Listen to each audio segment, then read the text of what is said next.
Praise the Lord. இன்று நம்ம தியானிக்க போகிற வசனம், கர்த்தர் எனக்காக யாவையும் செய்து முடிப்பார். பார்த்தீங்கன்னா, சங்கீதம் 138 8வது வசனம், கர்த்தர் நமக்காக யாவையும் செய்து முடிப்பார். நீங்கள் நினைக்கிற காரியங்கள், நீங்கள் எதிர்பார்த்துட்டு இருக்கிற காரியங்கள் எல்லாவற்றையும் கர்த்தர் செய்ய வல்லவராக இருக்கிறார். நீங்கள் என்ன பண்ணணும்? இயேசு கிறிஸ்துவை விசுவாசிக்கணும். நம்ம விசுவாசிக்கும் போது, நமக்காக சிலுவையிலே அறையப்பட்ட இயேசுவை நீங்கள் விசுவாசிக்கும் போது உங்களுடைய காரியங்கள் எல்லாமே கைகூடி வரும்.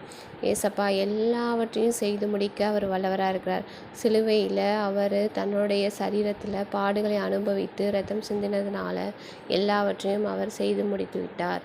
அதனால் உங்களுடைய காரியங்கள், எல்லா எதிர்பார்க்குற காரியங்கள், பிள்ளைகளுடைய எதிர்காலம், நம்மளுடைய எதிர்கால வயதான காலத்தில் நீங்கள் சந்தோஷமாக ஆசீர்வாதமாக இருப்பதற்கு, சமாதானமான வாழ்க்கையை வாழ்வதற்கு எல்லாவற்றையும் சிலுவையிலே தன்னுடைய சரீரத்தில் பாடுகள் அனுபவித்த நிமித்தம் நமக்கு ஒரு ஆசீர்வாதமான வாழ்க்கையை தேவன் வைத்திருக்கிறார். இப்போ கர்த்தரால் முடியாதது எதுவுமே இல்லை. கர்த்தர் நமக்காக யாவையும் செய்து முடிப்பார். அந்த வைராக்கியம், விசுவாசம் உங்களுக்குள்ளே இருக்கும்போது கர்த்தர் எல்லாவற்றையும் நேர்த்தியாய், ஆசீர்வாதமாய், ஜெயமாய் நமக்கு நடத்தி கொண்டு போவார். ஒன்றே இந்த வசனத்தை மட்டும் விசுவாசிங்க. கர்த்தர் எனக்காக யாவையும் செய்து முடிப்பார் அப்படின்னு நீங்கள் சொல்லும்போது உங்கள் பிரச்சனைகளுக்கு ஒரு முடிவு வரும்.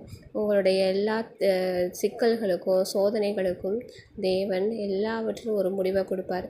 அதனால் நிச்சயமாக எல்லா பிரச்சனைக்கும் ஒரு முடிவு இருக்குது. நீங்கள் கர்த்தர் எனக்காக யாவையும் செய்து முடிப்பார்னு சொல்லி அனுதினமும் சொல்லிக்கிட்டே இருங்க. விசுவாசிங்க. இயேசு கிறிஸ்துவை சொந்த இரட்சகராக ஏற்றுக்கொள்ளுங்கள். உங்களுடைய கண்ணீர், உங்களுடைய கவலைகள், பாரங்கள் எல்லாவற்றிலையும் ஒரு விடுதலை கடந்து வரும்.